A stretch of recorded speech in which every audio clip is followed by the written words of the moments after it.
कर रहा होता है तभी वो चलते हुए टीवी के सामने जाता है और जब उसका हाथ टीवी की स्क्रीन के पास होता है तो स्क्रीन में अजीब सी वेव बनना शुरू हो जाती है जो देखकर मैक्स को बहुत अजीब लगता है क्योंकि ये सब कुछ नॉर्मल नहीं है। अब मैक्स साइकिल से अपने स्कूल की तरफ निकल पड़ता है। तभी रास्ते में उसे एक एरिया दिखता है जो कि रिस्ट्रिक्टेड होता है, यानी कि अंदर कोई नहीं जा सकता। दरअसल यहाँ अंदर कभी मैक्स के पिता की लैब हुआ करती थी।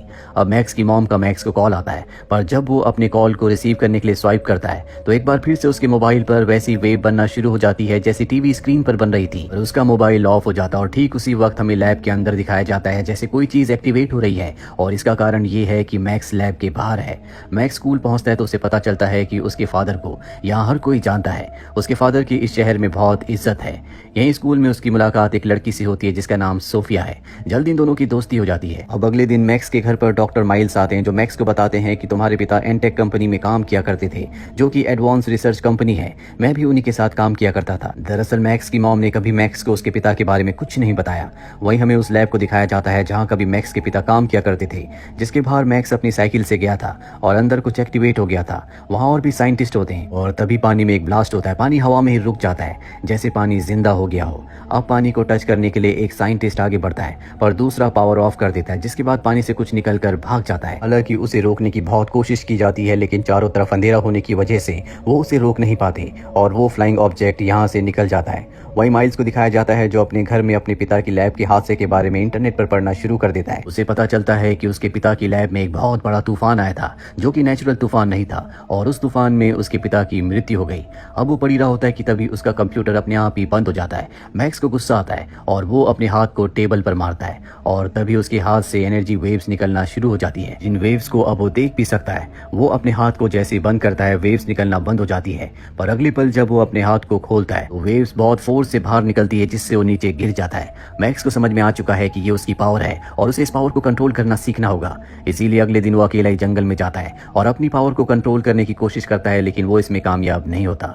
इसके बाद वो स्कूल जाता है और उसके हाथ से जो वेव्स निकल रही होती हैं वो उन वेव्स का एक स्केच बनाता है। अभी वहां पर सोफिया आ जाती है। सोफिया और मैक्स रेस्टोरेंट में जाते हैं जहां पर मैक्स के अंदर जो पावर है, जो वेव्स है, वो आउट ऑफ कंट्रोल हो रही होती है जिस वजह से उसकी तबीयत भी खराब होना शुरू हो जाती है। वो उठकर जल्दी से वॉशरूम जाता है और मिरर में देखता है कि उसकी आंखें भी बदल रही है, साथ ही उसकी बॉडी से बहुत ज्यादा एनर्जी वेव्स निकल रही थी जिन्हें वो कंट्रोल नहीं कर सकता। और जैसे ही वो अपने हाथों को बंद करता है तो वेव्स निकलना बंद हो जाती है, साथ ही लाइट भी चली जाती है। पर अंधेरे में हमें दिखाया जाता है कि उसकी पूरी बॉडी चमक रही है, न सिर्फ उसके हाथों से बल्कि अब उसकी पूरी बॉडी से धीरे धीरे वेव्स निकलना शुरू हो गई हैं। ये देखकर मैक्स डर जाता है और वो सोफिया को वहीं रेस्टोरेंट में छोड़कर वहां से निकल जाता है। जब वो बाहर भाग रहा होता है तभी कोई अनजान चीज उसे देख रही होती है जो उसके शरीर से निकलने वाली वेव्स को भी अच्छे से देख सकती है। दरअसल बहुत वक्त से ये चीज उसका पीछा कर रही है जिस बारे में मैक्स को कुछ नहीं पता। और अब मैक्स भागते भागते जंगल में पहुंच जाता है। उसके पूरे शरीर से वो एनर्जी वेव्स निकल रही होती है जिससे वो परेशान हो जाता है क्योंकि वो उन्हें कंट्रोल नहीं कर सकता और फ्रस्ट्रेशन में वो जोर से चिल्लाता है जिससे वेव्स का एक ब्लास्ट उसकी बॉडी से निकलता है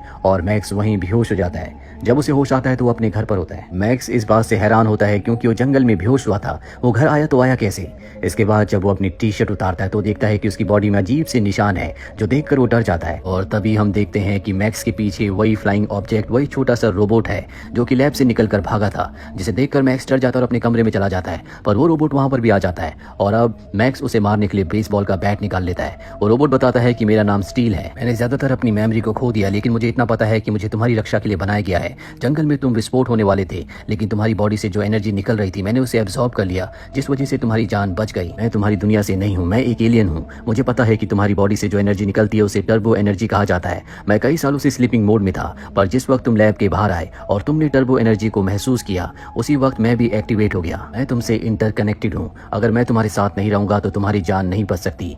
मैक्स को बात समझ में आ जाती है कि स्टील उसके लिए कितना जरूरी है और ये दोनों एक दूसरे से कनेक्टेड है। अभी दोनों के दोनों घर से बाहर निकल जाते हैं और तभी लैब के कुछ लोग स्टील को पकड़ने के लिए उसका पीछा करते हुए यहाँ तक पहुंच जाते हैं। पर ये दोनों के दोनों उनसे भागना शुरू कर देते हैं और जब भी भाग रहे होते हैं तो स्टील को अपनी कुछ पुरानी यादें रिकॉल होती है जिसमें वो देखता है कि लैब में किस तरह से वो भयानक तूफान आया था जिससे पूरी लैब तबाह हो गई थी। और अब क्योंकि स्टील को याद आ रहा होता है इसीलिए इन सब यादों को मैक्स भी देख सकता है क्योंकि ये दोनों एक दूसरे से अंदर से कनेक्टेड हैं। इसके बाद मैक्स स्टील को अपने बैग में रखकर स्कूल जाता है जहाँ पर सोफिया उसके पास आती है और कहती है क्यों ना हम आज रेस्टोरेंट चले, पर मैक्स मना कर देता है क्योंकि स्टील उसके बैग में है जो हलचल कर रहा होता है। इसीलिए वो इस जगह से निकल जाता है जिसके बाद स्टील उसे कहता है कि तुम्हें अपनी पावर्स को कंट्रोल करना होगा, उन्हें समझना होगा, तभी हम दुश्मनों का सामना कर सकते हैं। स्टील की मदद से वो अपनी बहुत सारी पावर्स पर कंट्रोल पा लेता है, उन्हें समझ लेता है। साथ ही अब स्टील के साथ मैक्स इंटरकनेक्टेड हो जाता है और जब वो उसके साथ कनेक्ट होता है है तो उसकी बॉडी में एक बहुत ही खतरनाक आर्मर आ जाता है, यानी कि एक तरह का कवच। और अब उसके साथ इंटरकनेक्टेड होने के बाद स्टील की जो यादें होती हैं, मैक्स उन्हें देख सकता है। वो देखता है कि किस तरह से एक एलियन रेस ने,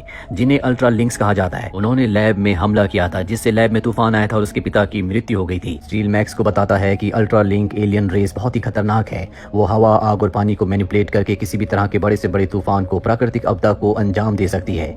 यहाँ मैक्स के दिमाग में बहुत सारे सवाल होते हैं, इसीलिए वो अपने पिता के पुराने दोस्त के पास यानी कि डॉक्टर माइल्स के पास जाता है। डॉक्टर माइल्स उसे एक डिवाइस दिखाते हैं और बताते हैं कि ये तुम्हारे पिता ने बनाया था, जो कि असीम एनर्जी को पैदा कर सकता है। लेकिन जब तुम्हारे पिता इसे यूज कर रहे थे तो उन्होंने सेफ्टी रूल्स को फॉलो नहीं किया था, जिस वजह से उनकी मृत्यु हो गई। यहाँ पर मैक्स के अंदर जो एनर्जी होती है वो एक बार फिर से बढ़ने लगती है, जिस वजह से उसकी तबीयत खराब होना शुरू हो जाती है। इसीलिए उसे यहाँ से जाना पड़ता है। जैसे वो बाहर निकलता है तो देखता है कि उसके पीछे एक बहुत बड़ा तूफान है जो उसका पीछा करना शुरू कर देता है। वो अपनी जान बचाने के लिए भागता है और वो तूफान लगातार उसका पीछा करता रहता है। जल्दी मैक्स को समझ में आ जाता है कि ये कोई तूफान नहीं है, बल्कि ये अल्ट्रा लिंक एलियन है जो उसे मारना चाहते हैं। पर इससे पहले कि वो मैक्स को मार दे, स्टील आकर उसकी बॉडी से कनेक्ट हो जाता है, जिसके बाद मैक्स स्टील बन जाता है। उसकी बॉडी में एक बहुत ही खतरनाक आर्मर है और अब यहाँ पर मैक्स स्टील अपनी पूरी पावर यूज करके अल्ट्रा लिंक के ऊपर हमला करता है, जिससे वो उन्हें हरा देता है। यहाँ पर मैक्स को एक बार फिर से विजन आता है और उसे पता चलता है कि स्टील भी अल्ट्रा लिंक की तरह है और उसके पिता की मौत का जो कारण था वो स्टील ही था। स्टील उसे समझाने की कोशिश करता है कि मैं तुम्हारे पिता के साथ मिलकर काम कर रहा था ताकि हम अल्ट्रा लिंक्स को हरा सके, क्योंकि ये पूरी धरती पर कब्जा करना चाहते हैं। लेकिन मैक्स उसकी बातों पर विश्वास नहीं करता और उसे हाथ से दूर फेंक कर अपने घर की तरफ निकल पड़ता है।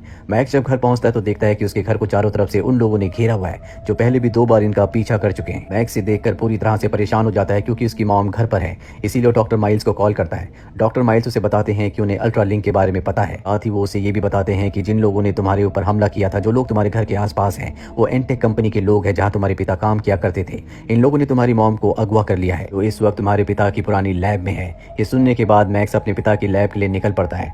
वहीं हमें सोफिया को दिखाया जाता है जो उसकी मॉम को कॉल करती है और सब कुछ बता देती है। यहाँ हमें पता चलता है कि डॉक्टर माइल्स ने मैक्स को झूठ कहा था, उसकी मॉम अगवा नहीं हुई है, बल्कि वो एनटेक कंपनी की बहुत बड़ी शेयर होल्डर है और अब उसे पता चल चुका है कि उसकी बेटे की जान खतरे में है। इसीलिए वो एनटेक कंपनी के एम्प्लॉय से कहती है कि जाओ और मेरे बेटे को वापस लेकर आओ। उन लोगों को मैक्स की मॉम की बात माननी पड़ती है, क्योंकि वो कंपनी की बहुत बड़ी शेयर होल्डर है। वहीं मैक्स को दिखाया जाता है जो अपने पिता की लैब में पहुंच जाता है। वो देखता है कि स्टील को उसी के पिता के बनाए हुए डिवाइस के अंदर ट्रैप किया गया है और अब मैक्स को एक बार फिर से पास्ट के विजन्स आते हैं, जिसमें वो अपने पिता को देखता है और उसे पता चलता है कि उसके पिता कोई आम इंसान नहीं थे, बल्कि वो भी एक एलियन थे। उनके अंदर भी टर्बो एनर्जी थी जो इस वक्त मैक्स के अंदर है और स्टील उसके पिता का साथी था। ये दोनों मिलकर अल्ट्रा लिंक को हराना चाहते थे और उन्हें हराने के लिए मैक्स के पिता ने वो एनर्जी प्रोड्यूस करने वाली मशीन को बनाया था। और जब वो स्टील के साथ मिलकर उस मशीन को एक्टिवेट करते हैं ताकि वो अल्ट्रा लिंक को हरा सके, उन्हें खत्म कर सके, पर तभी उनके सिस्टम को कोई करप्ट कर देता है, जिस वजह से अल्ट्रा लिंक्स एक तूफान क्रिएट करके उसके पिता को जान से मार देते हैं। और वो मशीन को करप्ट करने वाला और कोई नहीं बल्कि मैक्स के पिता का दोस्त डॉक्टर माइल्स ही था। दरअसल उसे मैक्स के पिता की सारी पावर, सारी एनर्जी चाहिए थी, इसीलिए उसने अल्ट्रा लिंक्स एलियंस के साथ समझौता कर लिया था ताकि उनकी मदद से मैक्स के पिता की सारी एनर्जी को एब्जॉर्ब कर ले।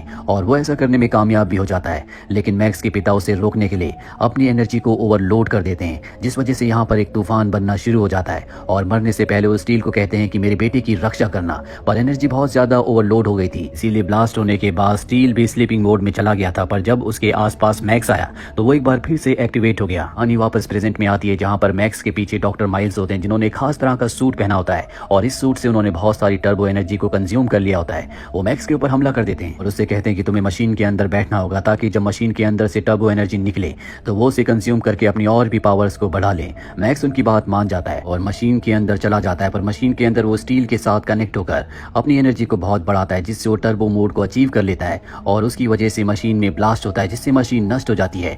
इसके बाद वो माइल्स का सामना करता है। इन दोनों के बीच में भयानक लड़ाई होती है। यहाँ पर मैक्स स्टील को अब भी अपनी एनर्जी, अपनी पावर को अच्छे से यूज करना नहीं आता, इसीलिए उसके ऊपर माइल्स हावी होना शुरू हो जाता है। अब यहाँ पर मैक्स की मॉम की लोग भी आ जाते हैं और ये भी माइल्स को कंट्रोल नहीं कर पाते, क्योंकि उसके अंदर शक्ति असीम है। इसीलिए मैक्स स्टील उसके पास जाता और कहता है कि तुम्हें मेरी एनर्जी चाहिए, तुम मेरी एनर्जी ले सकते हो। और इसके बाद उसके अंदर जितनी भी एनर्जी होती है वो सारी की सारी टर्बो एनर्जी वो उसके सूट में ट्रांसफर करना शुरू कर देता है, जिससे एनर्जी बहुत ज्यादा बढ़ जाती है, जिस वजह से माइल्स का सूट ब्लास्ट हो जाता है और माइल्स की भी मृत्यु हो जाती है, ठीक उसी तरह जिस तरह से मैक्स के पिता की मृत्यु हुई थी।